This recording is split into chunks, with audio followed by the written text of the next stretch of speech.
Jean-Christophe Babin, how are you, sir? Well, great, as usual, being in Geneva for this amazing week. Yes. Having the privilege, additionally, to have the external light coming on two masterpieces that we have the privilege to introducing you. Octo Finissimo, Right. 10 years, I would say 10 years already, but 10 years only, because it was born really just a decade ago.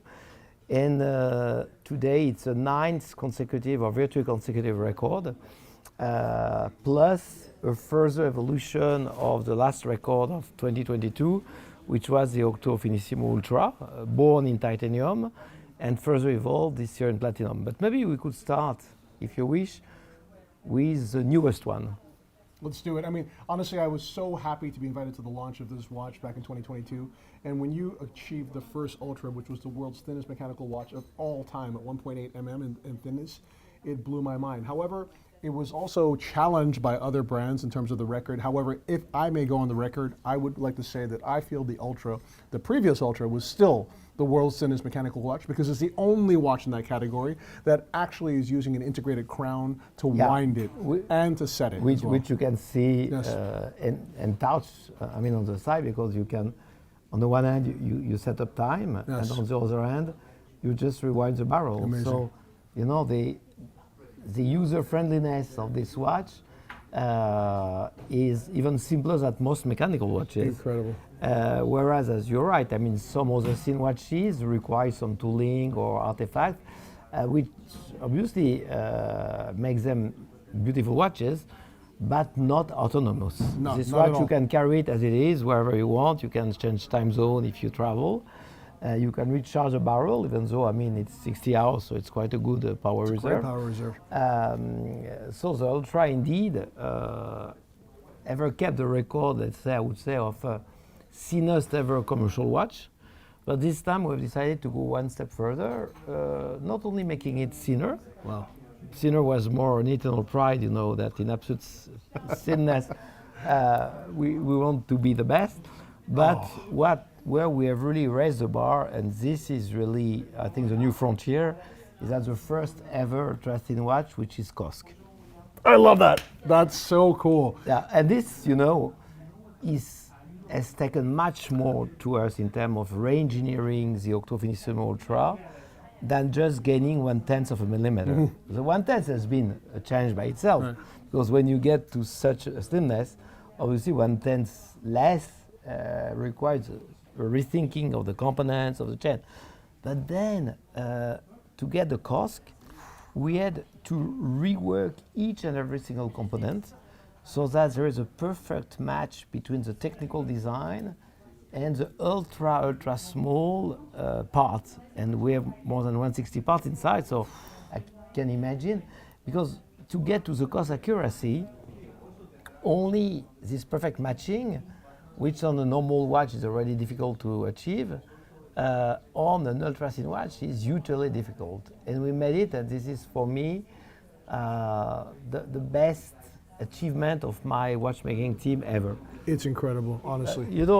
This morning we were trying to find comparisons, and you won't believe, but the watch is 170 and the movement is 150. And this is the smallest Swiss coin, 50 cents. Okay. It's 155. So this means that the smallest Swiss coin, 50 cents, 155, is thicker than the new Octo Finissimo Ultra. But there's nothing inside. Right. Trust. There is trust Just inside. trust inside. But there's no engineering. That's incredible. See by yourself. That's just absolutely amazing. So, okay, so this is, ladies and gentlemen, we're talking about here is the new Ultra. I don't, is it called the Ultra 2 or just the new? No, Ultra Finissimo COSC. Ultra Finissimo COSC. Not very romantic, Yes. but to the point. So I just want to kind of go on the record here. So what happened in 2022 was the watch came out. It is, to me, still the most revolutionary ultra-thin watch on the market. right? Then it was challenged by another brand which made a watch marginally thinner, 0.05 thinner, but it was a watch that, again, with all respect to this brand, because I love this brand, to me, it was not a truly functional watch because you needed a screwdriver or kind of tool to rewind it and to set it with respect, right? And I remember like I was being shown the watch at some point and I'm like, oh, how do you set it? And they're like, yeah, we lost the tool, right? No, really? Then I was like, dude, how do you set it then? They're like, well, we're using our fingernail. So if you can imagine on a $1.8 million watch, someone's using their fingernail to rewind it and set it, that's just kind of not really the whole, objective of that timepiece.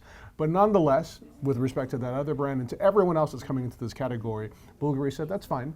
We'll keep that watch anyway. And then 2 years later has launched the new Ultra, which is it goes from 1.8 to 1.7 mm in terms of thickness, which is by far the world's thinnest watch. The movement is 1.5, which means the movement is actually 0.05 thinner than this 50-cent piece right here.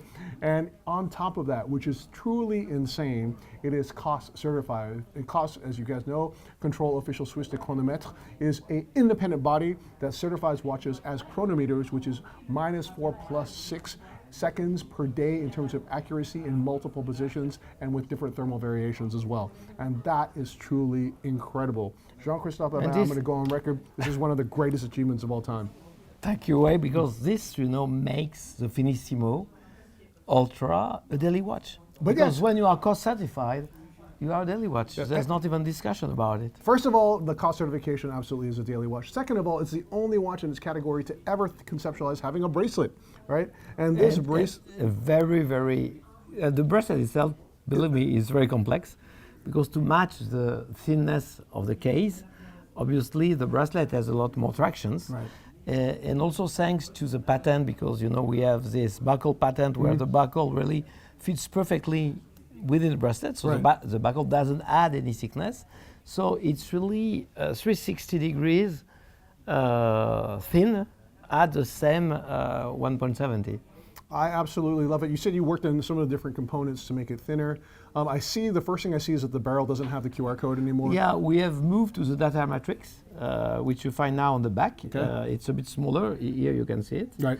So with the data matrix, basically you get exactly the same advantages we had with the QR code. Right. It's more discreet, and is enabled to be, I would say, aesthetically more decorative on the big barrel, because the fact is that this watch has a huge barrel, and not everyone was considering the QR code as normal. Okay. Because the QR code is something you can find on a leaf of bread in the supermarket as much as on a Ferrari. So, Sure. So we wanted really the watch to be fully aesthetic. Right. And so all the blockchain and informative part, interactive, has been moved to the data matrix, which is just a small QR code. Incredible. But with the same capabilities, which you can read, and providing you with the same advantage. And this aesthetic takes me to the other novelty, which is the original Ultra, because the original Ultra, the 1.8, Yes. living, but we have decided to turn it into probably the most beautiful ultra thin watch ever, moving to platinum to provide it with a bit more light. That's platinum. That's platinum. Wow. May I? Yeah, and contrasting the platinum with blue, and not just for the sake of decoration, because the two counters here are the most important. That's stunning. As it's the hour counter and the minute counter. Super legible. Obviously, we have also the small second and so, but eventually, the focus of a watch should be on the hours and minutes. That is because this is what matters. You don't care so much about it. So this has turned, the Finissimo Ultra, first different from the COSC version. Right. And secondly, in terms of pure aesthetics, here I forget about the 180, I forget about the fact that it's not COSC, but what I look is eventually at what is more important in watchmaking, timeless beauty. It's stunning. And this watch is really because of the light of platinum without being show off. The contrast of the deep blue of the two functions as really the most beautiful watch I've personally ever seen, regardless of the fact that it comes from my company. Yeah, but in 2014, when you launched Octo Finissimo, you launched a whole new aesthetic as well. Yeah. Where it was all about subtlety, like understated, like complications, understated, like ultra elegance. Would you say that's the ultimate expression of that? Yeah, because we keep the understatement. Right. As you've seen, we have avoided to polish So the nice. platinum. You know, Nice. it's brushed and polished, so it's a good balance. We have contrasted with deep blue, which I would say in watchmaking is a grand classique. Wow. It's not, I mean, a fancy color. Blue is often, I mean, the mark of the most prestigious watch brand on the market. Of course. And being ultra thin, if you put it on your wrist, the weight doesn't matter. Because some people can argue that platinum watches are a bit heavy, but being a finissimo, That's fantastic. and it's reassuring That's fantastic. because you have a a good feeling of a watch, You know- which weighs a bit. You know what's so cool about it is that I've always loved the Octo Finissimo. It has this crazy dynamic contrast, but when you view it face on, it's muscular, it's bold, and then when you turn it on the side, it almost disappears. And this dynamic contrast is crazy. Yeah, But because- then you feel it now because of the weight, but it kind of disappears again when you like look at it this way. You know, like, It slides immediately underneath. I mean, your jacket or your it's sleeve. crazy. And this one, is so chic. It's a piece of contemporary design, really. Jean-Christophe, if I may ask you, how many will you make of each, and what's the price? This year, 20 and 20. Okay. Okay. Which basically corresponds to our highly skilled watchmasters' capabilities, because we continue to do the distributor, Right. perpetual calendar. So eventually, even though we have a great laboratory of horlogerie in Le Sentier, our resources are not unlimited in terms of manpower, which is the most precious asset today for a watch company. So it will be 20 and 20, and the price is very similar. As our one is costing 600,000 euro, this one, and this one 620, because of the cost of the platinum, basically, Amazing. which is slightly reflected into it.